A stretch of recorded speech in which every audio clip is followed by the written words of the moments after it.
What's up, guys? Pat here. Day after WrestleMania, gonna give my thoughts, reviews, kind of what I felt watching the show. Overall, I thought it was, above average. There weren't a ton of great matches. A lot of them were short. The pace was good. Just a long show. 7.5 hours is a lot to watch one show consistently. So it's, the crowd kind of gets dead at certain points. But overall, I thought it was good. People went home happy. The favorites won. But overall, the match quality I didn't think was great. But, we'll get to that. The opener, I actually really liked that it was Seth Rollins and Brock Lesnar. I thought that was a really great way to start the show, especially with the show being so long. Just get one of your big matches out of the way while the crowd's hot. I guess I just would have liked to have seen Seth win totally clean without the low blow. The 3 curb stomps were great. The low blow, to me, the old school, it taints it just a little bit. I would have liked to have seen Seth just win totally clean. But the match itself was a decent Brock match. It wasn't too long. I gave it 6 out of 10 for me personally. It was good. It was, nothing amazing about it that's going to make you remember it forever, but it was awesome to get the title off of Brock onto Seth. It's what should have happened.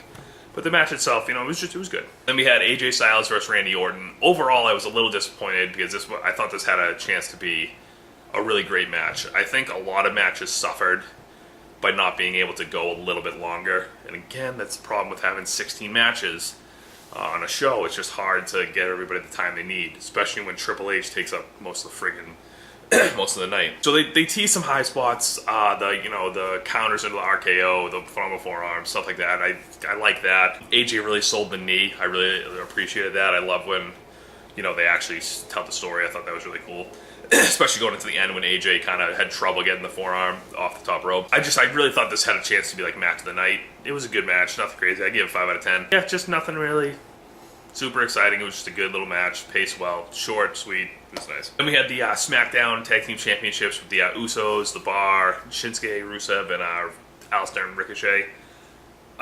Was glad to see the Usos retain. Thought they might go with Black and Ricochet, but overall I love the Usos, so I'm glad they kept the title. The match itself, Cesaro swing on Ricochet that went on for like 3 minutes. That was awesome.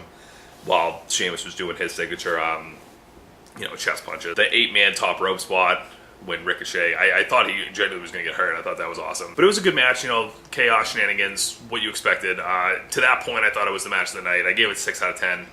It was definitely the most exciting match on the show thus far. Then we had Shane McMahon versus The Miz. I really did like this match. It was exactly it was what I expected, but I still wanted more. The spot with The Miz's dad was like the perfect amount of ridiculous, where they didn't milk it too long. Like he came out, did his spot. I thought it was great. It really, it went the perfect amount of time. When they went to the stands, when Miz hit Shane off the side and he landed on the golf cart, Shane actually almost missed the golf cart. He would have been hurt real bad. That was kind of a wild spot. So I liked the action in it. It was good. Shane getting his ass kicked was a lot of fun. I was hoping Shane would do a little bit more. I guess that's where I was a little disappointed. But the superplex off the stanchion was awesome. It was perfect. They did such a great job keeping it safe. They didn't over-rotate. It looked awesome. And I liked the little swerve that Shane kind of just was flopped on top of Miz and got the win. It didn't taint the story to me. I thought it was a good way to end it. It was definitely the match of the night up until then. I gave it 6.5 out of 10 for me personally. Then we had the Women's Tag Team Championship with Sasha Banks and Bayley. You had Nia Jax, Tamina, the IICONICS, and then Beth, Pheonix, and Natayla. I actually liked this match. I thought that there was everyone kind of got their spots in, which is great. It's what you want to make everybody kind of look good. So I thought that was really cool. Spot to me that I really liked was the Glam Slam off the top rope. That's a pretty cool finisher. And then just off the top rope makes it even better. I love that the IICONICS won. I said in my prediction video that I was hoping that they would win. I predicted them to win. It just made sense. I think they're more than just a comedy tag team. They're very charismatic. They just bring a lot to the table, in my opinion. I thought it was a great win overall. Again, a quick match, but it was good. There was most of the card, they were all quick matches, but there was no low points. It was well paced, but none of them really went to that extra level except for one, in my opinion. But I give this 5.5 out of 10. I thought it was a good match. It was, what it was. So the next match was the WWE Championship, Daniel Bryan versus Kofi Kingston. The match of the night, in terms of wrestling, storytelling, the ending. This was the match of the night. Everything after wasn't even close. The Kofi spot where he jumped on the announce table and landed right in his ribs. That was nuts. That looked awesome. That was such a good spot. I just felt like they had a good back and forth. One of the spots I liked, Kofi did his SOS into the label lock from Daniel Bryan. I thought that looked smooth transition. I liked the wrestling. It didn't look too choreographed. Like, a lot of the counters seemed like a struggle, and I like that. Because sometimes when it's too choreographed and it's perfect, it kind of can take you out of it, at least to me anyway. So I kind of like that. It was a little choppy at points, but like it made it more real. And the ending was awesome. Bryan doing the stomps to Kofi's face, like just brutal. And then Kofi doing the stomps to Daniel, leading to the Trouble in Paradise, getting his big win. It was awesome. I thought that it was just a perfect match. It was exactly what it should have been. The New Day kind of being involved with their spot with Rowan on the outside. It wasn't shenanigans. It was just one quick spot, and I thought it was perfect. Just the celebration, everyone. It was awesome having his family in there, revealing the old title again. It was perfect. I gave it an 8.5 out of 10 because it was probably on a Meltzer scale. It was probably a 4-star match. I mean, there certainly could have been better if they had more time. But again, a lot of matches felt like they went a little bit shorter than they maybe would have on like another pay-per-view. So that's why it wasn't like a top-notch match, but it was still easily the match of the night. It wasn't even close to me. Happy that Kofi won. Match, we had the WWE United States Championship, Samoa Joe versus Rey. It started out good, looked like it was going to be a real fun-paced match, and then just a quick squash with Joe hitting the Coquina Clutch. I'm glad that Joe won. I think Joe should be definitely booked as a monster heel. It makes me wonder if Rey's injury was really bad, but it looked like he was moving okay, but I guess not. I don't know if that was the plan all along for the squash. I was cool with it. Just because I think Joe should be booked that way. But the match was forgettable, obviously. I just gave it 4 out of 10. It was even that high just because I'm glad Joe won. So the next match, we had Roman Reigns versus Drew McIntyre. I was disappointed in this match. I was hoping for like a slugfest, and it just didn't really happen. It was mostly Drew beating the piss out of Roman, and then it just kind of ended with the one spear. It didn't do it for me. I was hoping it would be just kind of a more of a brawl, and it seemed one side, and then Roman just doing the typical Roman stuff, how they book him, where he just kind of hits the one big move and it's over. Yeah, it just didn't do it for me. I wasn't excited. I figured Roman would win. I had no issue with him winning. I was just hoping it'd be a bigger brawl. I gave it 4 out of 10. So then we had Triple H versus Batista, no holds barred. I thought this match was great, but the only problem I ever have with any Triple H Mania match is that it goes on way too long. Like, from entrance to end bell, I think it was like 35 minutes. Which was the longest by far, by like 10 minutes, I think. It was great. It like deserved the time. It was awesome. It was brutal. It was a slow burn. It was awesome. Like, I loved it. But it just didn't, it didn't need to be that long. We could have given more time, especially when we get to the main event. That time could have been used there. But I love the wrench spot with the fingers. I love the ripping the nose ring out. That was brutal. Like, that was awesome. It was unique for WWE, obviously not for wrestling in general, but just like a brutal spot. I thought it was really cool. I love the callback to the sledgehammer with the Batista bomb. If you don't remember, Triple H did that to Undertaker once, where he had the sledgehammer, he hit him with it. They teased it, he didn't get it off, so that was cool. Batista's spike DDT to Triple H on the stairs, that was awesome. Triple H sold it so good, it looked amazing. The ending was perfect with Ric Flair coming out, giving Triple H a sledgehammer. Didn't really get involved, no real shenanigans, just gave him the sledge, which they had teased, shown it under the ring. The Superman sledgehammer hit off the stairs was awesome. Into the pedigree. Perfect ending. I thought it was a great match, really did. It just went a little bit longer than it probably should have. I gave it 7 out of 10. Because, it certainly wasn't like this classic match, but it was a real fun match. It was probably the second or third best match of the night, in my opinion. Then we had Kurt Angle versus Baron Corbin in the retirement match. Corbin actually, I think, did a great job, because the Deep Six is such an awesome move. He was selling the German suplexes awesome. He was getting great height. I feel like Kurt's definitely diminished in terms of being able to get those. So it was great to see Corbin kind of just selling the Germans like death. It was definitely better than, I think, his last few matches, so I was really happy to see that. I'm glad Corbin won. I think people give Corbin too much shit. I think he's a decent heel. He's not like a top heel, I don't think, but I think he's a good mid-card heel. And he's got a good moveset. He looks legit. They just got to change his look a little bit so he doesn't look like a Cheesecake Factory waiter, but I thought it was okay. For his last match, he obviously wanted more. When you think of retirement matches, think like Ric Flair versus Shawn.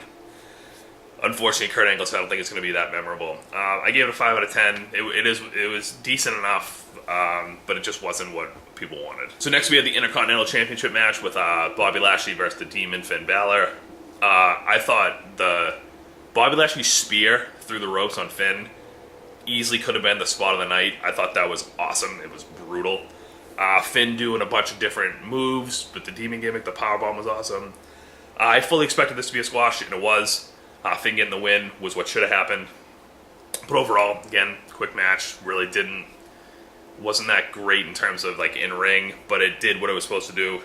I give it 5 out of 10. And last but not least, we have the main event, the first ever women's main event in WrestleMania history, the triple threat, Ronda Rousey, Becky Lynch, Charlotte, winner take all. I like the beginning, the early teases of finisher steals. I'm a big fan of that. I like, only in big matches, I like, you know, I always remember Stone Cold doing the rock bottom, the rock doing the stunner. Like, I always love that in big matches. So it's nice seeing Charlotte trying to do the armbar, Becky trying to do the figure eight. I like those little call spots. I guess Ronda broke her hand at some point.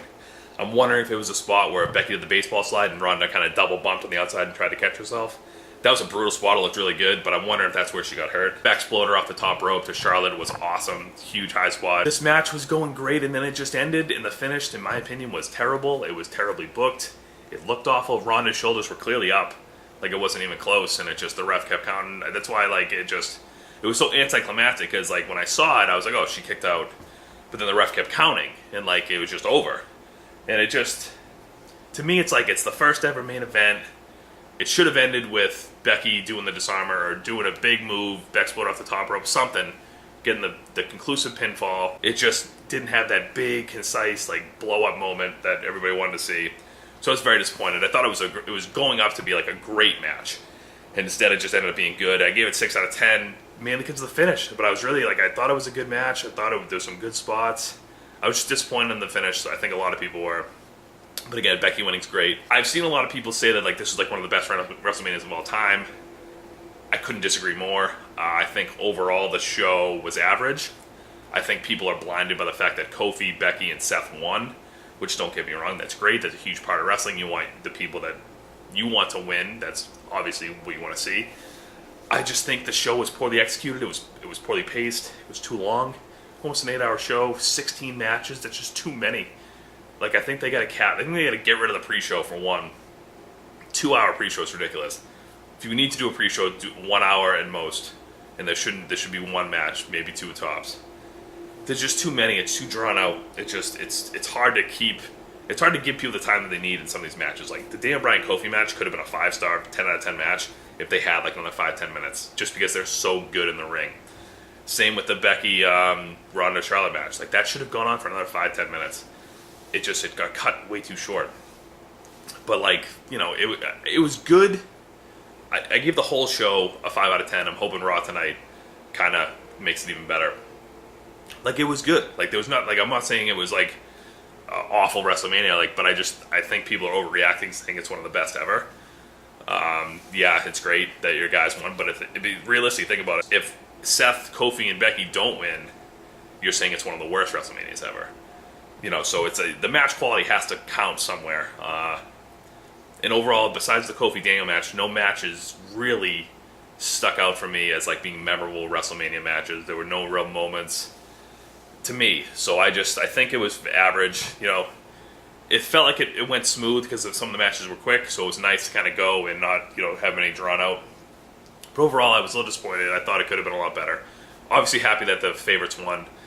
That was great. You know, that's what you want to see. But overall, I was hoping for a little bit more. That was kind of my review for WrestleMania. Hope you guys enjoyed. Let me know in the comments, kind of, if you have anything you want like me to do for the channel, put it in the comments. If you have questions you want me to answer, like predictions, what I think is going to happen, just put it in the comments. Let me know. Obviously going to watch Raw tonight, SmackDown. I don't know if I'm going to do like a review video specifically for just Raw or SmackDown. I might kind of do them both. I'm still kind of figuring out what I want to do. But hope you guys enjoyed. Really appreciate you guys watching. Just keep pressing it, watching it, loving it. See you guys next time.